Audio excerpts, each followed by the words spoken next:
Сточниот пазар во Облешево и овој вторник остана празен. Причина за тоа не беше дождливото време, туку одлуката на Агенцијата за храна и ветеринарство да го затвори поради појавата на болеста син јазик. Не дојдоа ниту продавачи, ниту купувачи на овци, кози и крупен добиток од источниот регион и пошироко.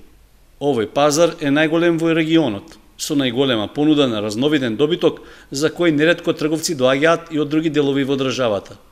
Неработењето го остави празен просторот каде што се тргува со добиток, поради што сточарите се жалат дека трпат голема штета. Штетите се многу поголеми и од двете страни, да не ја речем само општината, како општина, они губат, а и ние како производители на добиток, крупен добиток, и ние сме оштетени, не можеме тоа да го надокнадиме со време. Сертификати не може да добиваат луѓето за да излегуваат својата стока да прорачуваат и за тоа не ја докаруваат и откупците не доаѓаат да купуваат стока.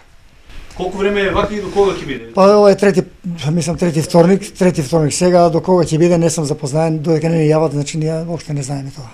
Неработењето на сточниот пазар за локалната самоуправа на Чешиново Облешево секоја недела во просек донесува директна финансиска загуба од околу 20.000 денари.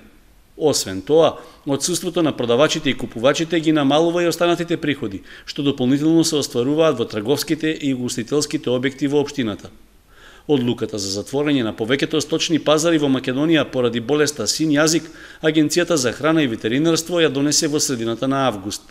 Тогаш тоа беше образложено како мерка против ширењето на заразата и заштита на населението, затоа што беа констатирани околу 80 жаришта во 18 општини, меѓу кои најмногу во Малешевијата. Според најавите се очекува сточниот пазар во Облешево да продолжи со работа од почетокот на октомври.